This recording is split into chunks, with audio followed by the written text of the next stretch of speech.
When mentioning Ed and Lorraine Warren, your mind probably goes to the Annabelle doll. But did you ever hear of the satanic idol that they have at their Warren Occult Museum? In 1991, a young hunter is walking through the woods in Sandy Hook, Connecticut. As he's looking for deer, he begins to get deeper and deeper into the woods when he suddenly comes across something odd. He stops dead in his tracks when he sees a formation of rocks that are in a circle, and in the middle of that circle is a 6-foot-tall ceramic figure. He doesn't know what it is. All he knows is he's deep in the woods, he's alone, and he feels very uncomfortable and very uneasy. Unlike a stereotypical horror movie, he has enough common sense to turn around and go back to his car. Because something about this figure just to him isn't right, so he begins to walk quickly back. Mind you, throughout this entire time, he has seen nobody in the woods, so as he's walking back, he is very surprised when he suddenly sees an old man in the distance starting to approach him. He recalls that the man looks like he's in his 70s. He has a white beard and he has white hair, and he begins to silently walk alongside the young hunter.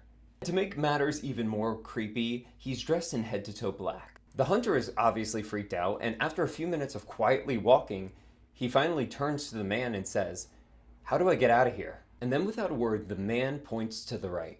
The old man then begins to walk away slowly. The hunter follows that direction and gets to his car. He goes home, he tells his friends about what just happened. He's freaked out. And they say to him, "Well, why don't you call Ed Warren? I mean, they live right in Connecticut." Sandy Hook is only about 19 minutes away from where the Warrens live in Monroe. He reaches out to the Warrens and Ed meets him on the road. And from there, the hunter says, "I'll show you where this figure was if you want to come with me." Together, the hunter and Ed go back into the woods, and he leads him to the same spot of where this figure was. And along the way, he begins to tell Ed about this odd experience that he had with the old man right after he discovered this. Ed goes to know exactly who that old man is. He is a local satanic priest of a cult.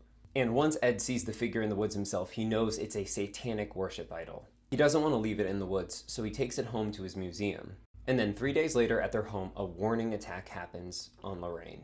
Exactly 3 days after Ed Warren brings the satanic relic home, he's standing in his driveway putting new windshield wipers on his car, while Lorraine is standing at the edge of the driveway watering the flowers. As he's working, they both make eye contact and she waves and says, "Hi, hun." She continues to water the plants and he continues to change the wipers, but then a moment later, he looks back up and Lorraine is not standing in that spot she was just in. But now she's about 25 feet further from that spot, laying in a fetal position on the ground. He runs over and Lorraine is barely conscious. He calls an ambulance and Lorraine is brought to St. Vincent's Hospital, where she remains for 3 days. During the 3-day period, doctors are continuing to run tests on this mysterious illness. It's after those 3 days that she comes back to reality and she's discharged. Upon discharge, doctors are still not sure what caused this mysterious illness or what happened, but Ed Warren believed that this was directly connected to the idol that he had just recovered from the woods, and that this was caused by that mysterious man that the hunter had met in the woods when he initially encountered the idol, and that this was a warning and a punishment for taking this idol from the woods in the first place. My 2 cents is this incident happens exactly 3 days after he takes the idol from the woods.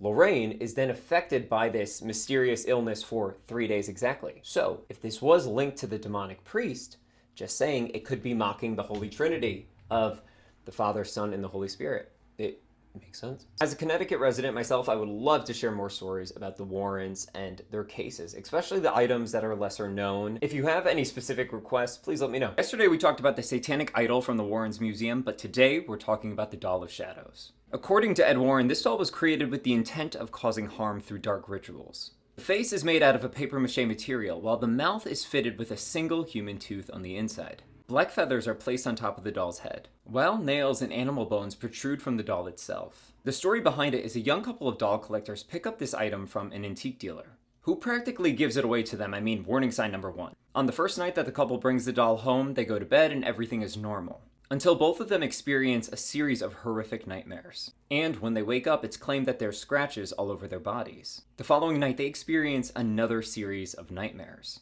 Except this time, they wake up with distinct claw marks all over their bodies. Fearing that things will only continue to amplify, they reach out to the Warrens. Ed goes to their home and they just say, "Take it, just take it." And ever since, the doll has remained in the care of the Warrens. Over the years, Ed shared the process of how this doll would be used. It's claimed that somebody practicing dark magic would first take a photo of the doll. The photo would be printed, and on the back, a curse would be written. That photo would then be sent to the victim. Through the gesture of the recipient opening the envelope, it was symbolic of them accepting the curse that was written on the back of the photo. Furthermore, once that recipient saw the image of the doll, That meant the doll could then be projected into their dreams. Ed stated that the doll couldn't just be destroyed, since it acts as a vessel for the negative entity.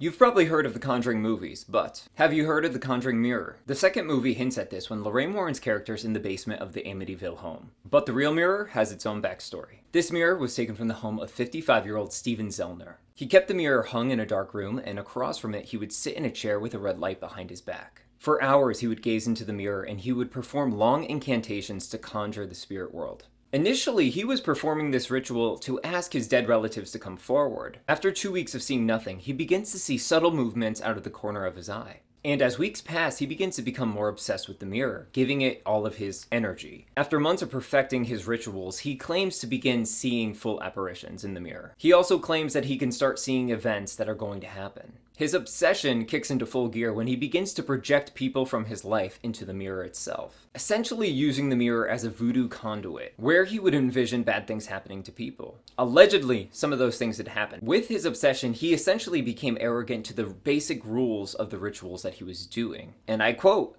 neglecting to pay an homage to Satan during these practices. After months of performing these rituals, he begins to experience paranormal activity in the house itself, like hearing heavy breathing behind his back in every single room. It's claimed that objects are moving on their own and that a presence continues to wake him up every single night. After a week, he becomes so terrified that he reaches out to the church, and he begs them to send a demonologist to his house. It's the church that ultimately reaches out to Ed and Lorraine Warren and asks them to go to Pennsylvania and straighten things out. Once the Warrens arrive, it's recorded that things are starting to move on their own in the house, and they experience these paranormal things that Stephen was referring to. Ultimately, they bless the house in an attempt to reverse the ritual that Stephen had done in the first place. When they're done, Stephen begs them to take the mirror, because he doesn't want it in his house anymore. But when the Warrens go to take the mirror home to have it further blessed by a priest, they claim that they experienced 2 very close calls where they almost crashed their car. To them, it was a clear indicator that these spirits did not want to go back to their museum to be blessed. If you've seen any of the Conjuring movies, you must have noticed the disclaimer based on true events. But how many items and elements are actually inspired by truths? Based off many suggestions, today we're going to unbox history on the samurai suit. First spotted in the 2013 Conjuring film, we see a mannequin dressed in ancient samurai armor. This figure briefly dominates the center of the screen before the camera pans to the iconic Annabelle doll. Then, it's not until the 2019 Annabelle Comes Home that the samurai officially makes his debut, when it comes to life while standing in the middle of the Warrens Museum. And we get our first insight into the samurai armor when character Mary Ellen approaches it and she begins to become mesmerized, as she hears echoing cries and screams radiating from the armor itself. According to legend, the armor is haunted by the unavenged and innocent people who were brutally butchered by the samurai,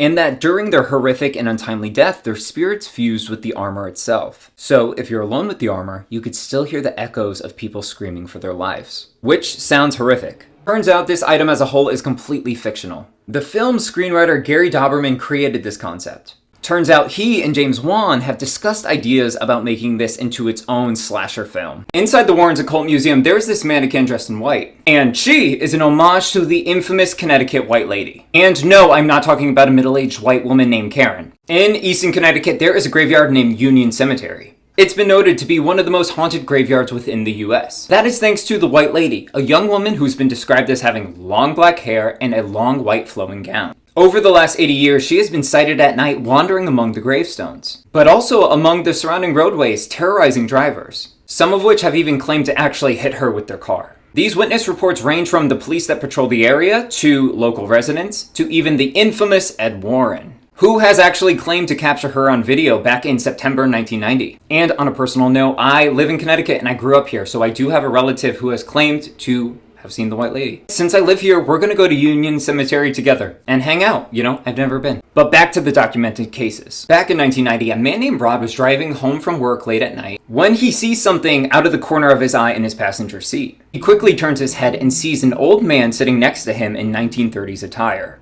He's shocked and trying to process what he just looked at, and at the same time, he looks back briefly at the road and he sees a woman in the road with a long dress on. And within the moment that he hits the brakes, he instantly feels a blow of wind go past him. Then within that second, the man and the woman are now gone. Allegedly, he looks up in his rearview mirror and he just sees a line of a magenta color on the side of the road that he was driving on. While this is happening, he's overcome with this feeling of dread. I mean, maybe it's because he thinks he just possibly killed somebody, maybe. But in the rearview mirror, he doesn't see a body, he sees nothing except that color. So he continues to drive home, horrified, extremely emotional. He wakes his wife up when he gets home. He tells her about what happens, and then the very next day, he calls the Warrens. He's interviewed by Ed, and this is what prompts Ed Warren to start investigating the cemetery itself. But this is also when he meets Lorraine Warren, and he explains to her, when this happened, I was overcome with this feeling of dread and sorrow. She would tell him, when you see a spirit like this, you take on the anguish and pain of the spirit. You take on their emotion. This is when Ed Warren stays in the cemetery for a week straight, and on the 7th night, allegedly catches her on his VHS camera. The second sighting comes from a man named Glenn Pinnell, who's a firefighter, and he's driving his truck with an off-duty police officer sitting in his passenger seat. The two are responding to a fire that's occurring at Stepney Cemetery, and this is only 7 minutes away from Union Cemetery itself. So as they're driving through the darkness, the cop yells to Glenn, "Look out for that woman." And within an instant, he hits her with his truck, and he feels the impact. She hits the front of the truck. This is my lovely illustration. Glenn would say it was like hitting a brick wall. And yes, this is my other illustration of her. Clearly, he's horrified, so he pulls over and the two get out of the car. While this is happening, a woman who is driving behind them pulls up behind and starts to yell, "You hit that woman, didn't you see her?" Puzzled, the men are looking around and saying, "What woman?" Because as they're looking everywhere, there's no body of anyone. The only evidence is an extremely large dent in the front of his truck, and he would say, "Listen, I know it wasn't a deer. I know it wasn't an animal." The cop was so distressed about this, clearly, that they called local hospitals, and just to make sure that nobody came in, still, they never recovered anybody. Of course, with a story like this, there are many theories on who this ghost could be, but one of the most popular, there's a grave of a woman named Harriet who died in 1853 during childbirth. So people have connected the dots and thought, since she died in such a traumatic way, maybe this is her spirit wandering the streets, and this is why she still has not found peace. While I was just there, you could see people place things on her grave itself. Although, I'm extremely curious on who put lipstick on this dead woman's grave. It's like, "Oh, girl, you're sad, hold on. I'll give you some makeup to make you feel better."